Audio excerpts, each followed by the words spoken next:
วัสดีค่ะอาจารย์วันนี้จะมาท่องสูตรคูณนะคะ1เป็น2 2 2 4 2 3 6 2 4 8 2 50 2 62 2 74 2 86 2 98 2 10เป็น20 2 11เป็น22 2 12เป็น24 1เป็น3 2 6 3 9 3 42 3 55 3 68 37 21 38 24 39 27 30เป็น30 31เป็น33 32เป็น36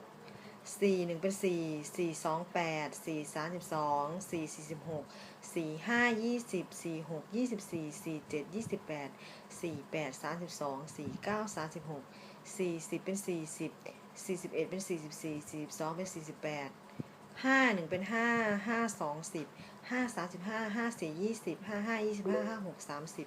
5 7 35 5 8 40 5 9 45 50เป็น50 51เป็น55 52เป็น60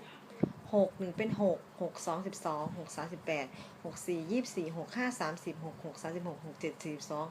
6 8 48 6 9 54 60เป็น60 61เป็น66 62เป็น72 71เป็น7 72 14 73 21 74 28 75 35 76 42 77 49 78 56 79 53 70เป็น70 71เป็น77 72เป็น84 81เป็น8 82 16 83 24 84 32 85 40 86 10 87 56 88 64 89 72 80เป็น80 81เป็น88 82เป็น96 91เป็น9 92 18 93 27 94 36 95 45 96 54 97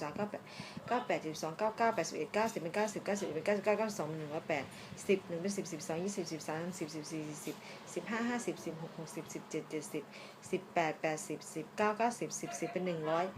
60 17 70 18 80 19 90 10เป็น100 10 11 10 11เป็น110 11 12เป็น120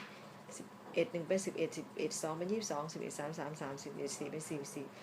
11 5เป็น55 11 6เป็น66 11 7เป็น77 11 8เป็น88 11 9เป็น99 11 10เป็น110 11 11 10 11 11เป็น121 11 12เป็น132 12 1เป็น12 12 2เป็น24 12 3เป็น36 12 4เป็น48 12 5เป็น60 12 6เป็น72 12 7เป็น84 12 8เป็น96 12 9เป็น108 12 10เป็น120 12 11เป็น132 12 12 เป็น144 13 1เป็น13 13 2เป็น26 13 3เป็น39 13 4เป็น52 13 5เป็น65 13 6เป็น78 13 7เป็น91 13 8เป็น104 13 9เป็น117 13 10เป็น130 11 13 11เป็น143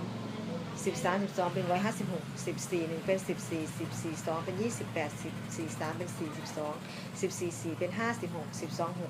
6 14 5เป็น70 14 6เป็น84 14 7เป็น96 14 8เป็น112 14 9เป็น126 14 10เป็น140 11 14เป็น154 11 14 12เป็น168 15 1เป็น15 15 2เป็น30 15 3เป็น45